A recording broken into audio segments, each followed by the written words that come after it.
các cái thuốc kháng nấm ở trong cộng đồng nó cũng cần phải được quan tâm để phòng chống đề kháng. Aspergillus. Here Đối với we cả have some Aspergillus beautiful thì ở đây pictures. chúng ta Thank có những you, cái bức tranh rất là Trami, đẹp.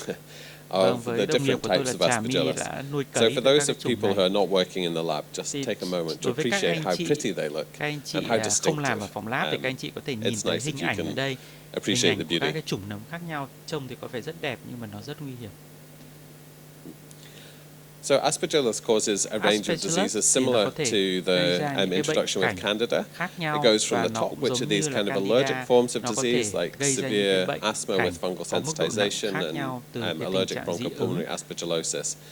Those are inflammatory problems or allergic problems in the lungs that make people wheeze and cough, but they don't really kill them very often. They just cause a burden of disease. The next level might be a nodule or an aspergilloma, which can be asymptomatic but can cause mild symptoms like night sweats, fevers, cough, hemoptysis, sometimes major hemoptysis, but they can be quite mild as well. Thực ra thì vẫn còn tương đối As we nhẹ. get more serious, we start to think about chronic pulmonary aspergillosis. Có những bệnh nhân nặng hơn thì This khi đó is chúng ta cần phải nghĩ tới những cái trường an hợp acute bệnh nhân invasive nhiễm form, but it's Aspergillus mãn a tính. slowly lung Bởi vì destroying đây là form. một cái We trường hợp normally mà bệnh expect nhân over bị phá 5 hủy phổi years the một cách dần mortality dần, rate is going to từ be từ 50%. và có So it thể doesn't kill làm you cái nguy quickly, cơ but tử it vong will lên kill tới you. 15%. This is not occurring in people who are very immune suppressed. Nó không It's phải occurring chỉ in ở những people cái who are trường a hợp little bệnh bit nhân immune có những cái suppressed tình or that trạng have structurally suy giảm abnormal miễn dịch lungs. rất nặng, mà And thậm chí here có in thể xảy Vietnam, ra ở những the cái người biggest có group chức who năng that's miễn dịch affecting bình are those thường. who had Đặc biệt tuberculosis. ở Việt Nam thì So nó liên quan tới patients, những trường hợp particularly bệnh with nhân cavity nhiễm lao, tuberculosis bởi who vì ở những recover cái trường hợp are bệnh at nhân high nhiễm risk of lao, đặc developing biệt là chronic lao pulmonary hang mà họ aspergillosis, hồi phục which is very thì sad có thể because xuất hiện they've cái been tình cured of trạng their nhiễm TB, nấm but then in Aspergillus the following và đôi years they khi get bệnh this nhân có thể new xuất hiện các secondary cái triệu infection, chứng của which is lao, poorly nhưng understood, thực poorly tế đấy là một diagnosed and cái poorly bệnh treated. cảnh của Aspergillus khi And mà the họ last đã được điều trị ổn định. is invasive Và aspergillosis, đó là so những cái often hình happening thái in immune nhiễm compromised patients, Aspergillus cancer, hematology patients, or those xâm with lấn, critical và illness. chúng ta cũng có And it's thể a very gặp những trường rapidly hợp bệnh nhân ung progressive thư huyết and học deadly như form bệnh of nhân ở aspergillosis. ICU và có thể dẫn tới tử vong. Okay, so one more chart. There's not quite as many mechanisms to look at on this one, but they're essentially the same. I mean, you'll notice the difference here is that we call it CYP51A is essentially ERG11. So when you're looking at papers or you're reading about resistance mechanisms, just be aware that in molds we call that same enzyme CYP51. It's produced by CYP51A. In Candida species is ERG11, but they're the same. They do the same action, and the mechanisms of resistance are also very similar. You can either change the conformation in B, you can upregulate the production of the enzyme in C, you activate your efflux pumps in D. There's no sterol harvesting that happens in Aspergillus, so that's not an option. Echinocandins is just the same, these FKS hotspot mutations. But these resistance mutations are much less common in Aspergillus for some reason. We don't see it as often as we do in Candidas. Candida thì thường nó hay xảy ra hơn so với cả Aspergillus. Sorry, what a terrible slide. So this slide is just thinking, particularly for our patients who are at risk. So those are thinking in terms of chronic pulmonary aspergillosis, those people who've had TB, they've got cavities, or maybe they've just been exposed to lots of pollution or smoking and they've got damaged lungs from COPD. If they're existing in an azole-naive environment, they're just going to be inhaling azole-susceptible Aspergillus, right? And when they get their infection, you'll be able to treat them very easily. Just give them itraconazole, and they'll get better in a couple of months. But that's not really the environment, particularly in Vietnam, where most people are working. So when we did our work in Cà Mau province, there's a lot of farmers who are working with azoles when they're producing their rice, and they've had TB, they've got damaged lungs, and of course they're breathing in constantly these spores that are going to be drug resistant, and if they develop an infection, it's going to be very hard to treat them because second-line agents are expensive. In many cases, they're just not available. So I think this whole issue of azole-contaminated environments is a major risk to vulnerable patients across Southeast Asia and globally, really. So some of our current research, which I'm working on with colleagues in Vietnam, is looking at this problem of azole resistance. So we're doing environmental sampling to find out if what we saw in Cà Mau is true for the whole country. We're hoping not, and so far it doesn't seem like that's going to be the case. chúng ta cũng sẽ có thêm We're thông looking tin at trong thời candida gian and tới. food supply Ngoài ra thì chains. chúng tôi So cũng quan tâm you tới can việc swab a xác pig, định candida you can ở swab trong some cái chuỗi pork in thức the ăn, market, từ and you cái can việc swab xuất the hiện people các that cái are chủng selling it and that are candida consuming nó it gây to nhiễm see cho thịt lợn và sau đó molecularly nó if lan that truyền. same isolate is passing along the chain. So Bởi see vì if they're là chúng related. tôi sẽ So cố we're not gắng so xác định cái sure mối that liên it's quan bằng easy cách to là liệu transmit chúng ta candida có from thể pigs and phân chickens to lập được humans, cùng but we một think cái it's very chủng likely you candida can. trong suốt cái chuỗi thức ăn hay không.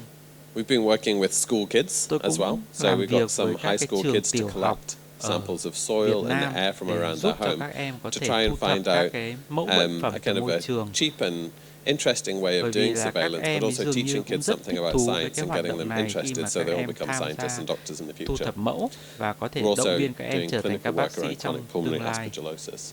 Và cuối cùng chúng tôi có nghiên cứu về I aspergillus think mãn tính. some of the priorities that we Có need một to số think các about cái when ưu we tiên mà talk chúng about tôi One hiện giờ Health đang and nghĩ antimicrobial đang nghĩ resistance tới, và đặc are biệt number là one, cái cách tiếp cận một understanding y the tế. magnitude of the Đầu tiên là risks. chúng ta cần So phải we hiểu have rõ to được be cái nguy cơ của chúng ta. really good at surveillance. We've got to know Thực what's sự chúng ta happening to our cần phải có patients, một and we cái also chiến need to lược know what's happening giám in our sát để environment, xem cái because yếu tố whatever's gì happening đang in the xảy ra environment ở is going to trong be môi trường happening hay in our không, patients in the các cái next yếu 1 or tố 2 đó có years. ảnh hưởng tới bệnh nhân của chúng ta hay không. We've got to look Và at chúng how ta we cũng can cần mitigate phải it. đánh It's not giá. plausible to just tell farmers to stop using Thực ra nó không azoles. dễ dàng gì khi We nói need cho them nông to dân là produce họ chỉ đơn thuần fruits là and dừng rice and thuốc to raise azone healthy chickens and pigs. mà thôi. So actually they need to use Mà tôi nghĩ antifungals là to maintain the họ health of vẫn crops sẽ and to cần have có food thuốc security and to kháng make sure our nấm food để is họ có thể affordable. giữ cho mùa màng, giữ cho cái nghề nghiệp của họ. But at the same time, we have Tuy to nhiên, balance that chúng ta against the cần risks phải to cân human bằng health. We can't have về cái nguy untreatable cơ dành fungal cho người. infections, meaning that nobody can receive chemotherapy Bởi or vì go có to rất nhiều intensive người care họ có unit. thể nhiễm nấm mà It's a họ very không có difficult thuốc để điều problem that we trị. need to balance Cho out. nên là chúng ta cần phải cân bằng giữa lợi ích và nguy cơ.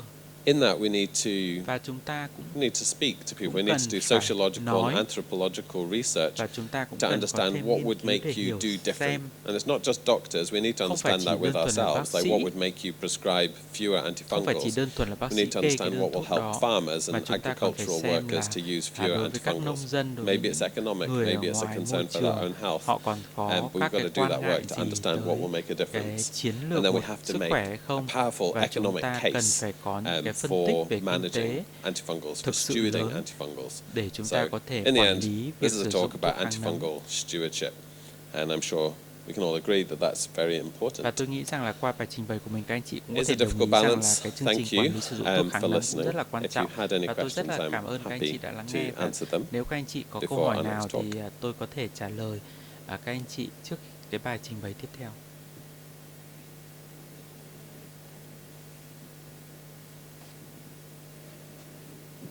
No questions? Vâng, và không có thêm câu hỏi đúng không ạ?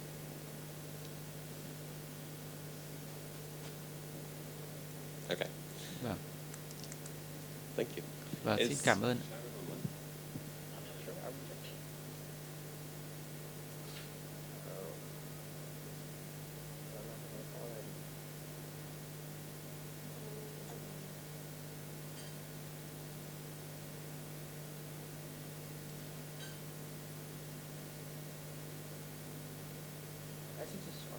She's here. Oh, great. There she is. I can see her. Hi, Sharon. Can you see? Can you hear us? Hello, Sharon. Can you hear? Yeah. Hi, Sharon. Can you hear us?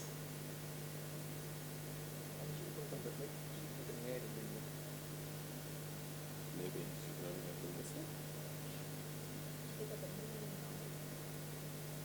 Hi, Sharon. Can you hear us?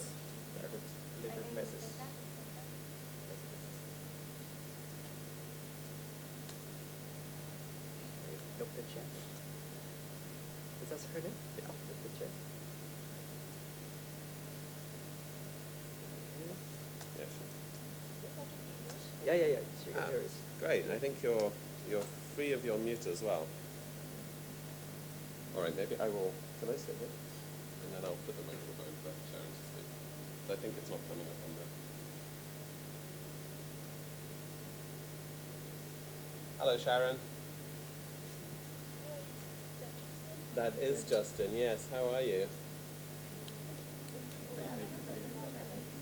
You're in the right place. Hello, look. I'll even wave to say hello. We're just going to get you onto the big speaker at the moment. It's just tiny voice.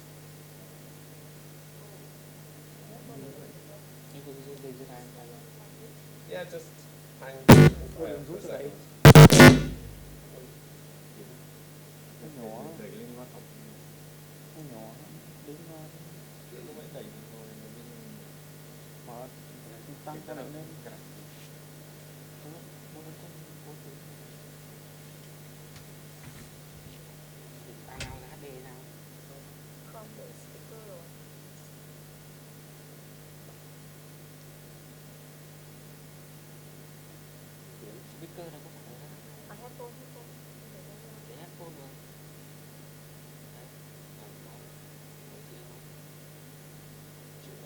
Can you say something, Sharon?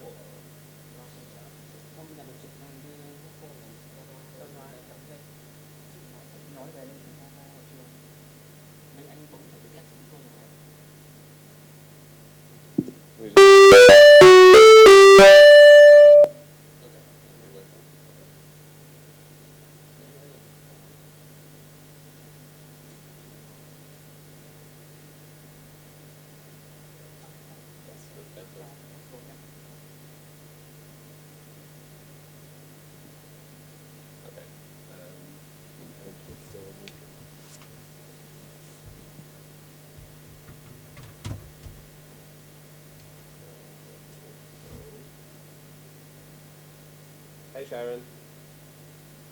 Hi, Justin. Ah, look there. Okay, it's perfect. Now we can see you and we can hear you.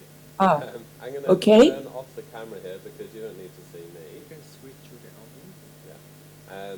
So, yeah, all right. I will do a very brief introduction. I think if I'm using the microphone, can you still hear me, Sharon? Just about. I can still hear you, Justin. Okay. As long, yeah. All right. All right. So we have a Vâng. room full of clinicians here in Chúng ta Hanoi có các bác sĩ lâm who are sàng ở Hà interested Nội to là những learn người mà about họ rất mycology. quan tâm tới việc You're going to tìm hiểu be thêm về tình translated trạng hopefully in a nhiễm nấm, simultaneous manner và by chúng ta hiện nay Dr. sẽ Dat, có who is phiên dịch speaking into trực tiếp people's headphones. So và if sẽ only được all dịch of cho the tất cả technology các works just as it's đại supposed biểu to tham be, dự ngày all hôm will be nay perfect. thông qua I tai think you had nghe, some slides you cho nên wanted to là có share lẽ as well. là chị có một số by các way- cái Yes, you're, slide có thể oh, sorry, trình bày. Justin. You're a bit echoey, but as long as you can hear me, I guess it's okay. Your sound Mặc is dù fine. là phía I tôi think thì that's the tôi có main nghe thing. thấy một số tiếng ồn, tuy nhiên là miễn là các anh chị có thể nghe This tôi is thì là rất tốt just rồi ạ. to introduce, Và tôi muốn giới Professor thiệu Sharon Chen. She's a giáo sư colleague of Sharon mine at Chen Westmead Hospital. là trưởng She's của the khoa head of vi sinh microbiology. tại bệnh viện She is a Westmead của famous, Australia, là một world nhà khoa famous học cực kỳ nổi mycologist tiếng and trong an lĩnh vực excellent nấm. person. And she's going to give us a Và bit of a hôm nay talk thì bà sẽ có một cái bài báo about cáo how to use về laboratory chúng reports ta to làm thế guide nào để có better thể therapy. giúp And I'm sorry các to cái kết embarrass you, quả Sharon, but vi thank you very sinh much for joining sẽ us. phục I'll vụ let you cho share your lâm screen. sàng. Okay, thanks, Justin, and Xin hi, cảm ơn everyone. Justin, xin chào And tất it's cả mọi my người. great pleasure Thực to be sự with đây là một you cái niềm hân hạnh của in tôi khi Hanoi, có thể and chia sẻ với also, các anh chị ở Hà you know, Nội. it's one of the privileges to Và be nó able cũng to work with sẽ giúp Justin. cho các anh chị I'm thông qua các cái supposed hợp to tác talk với about Justin. lab Tôi reporting, sẽ so nói về I việc báo hope cáo what I kết quả got của on just phòng very few slides vi sinh. are interesting enough for us to have a Tôi sẽ basic có một số discussion. slide rất là So ngắn let's thôi ạ, just nhưng mà tôi try hy to vọng rằng là work nó sẽ out. ý nghĩa Is it cũng như là working? thú vị với các bác sĩ lâm sàng. Vâng, và các anh chị có thể Yes, nhìn thấy slide của tôi rồi đúng không ạ? Need to go on that. Vâng. Và bài So, trình bày every day của in the tôi ở mỗi laboratory, ngày ở phòng xét nghiệm Justin and I work thì with a nơi mà chúng tôi group làm việc of scientists, and we are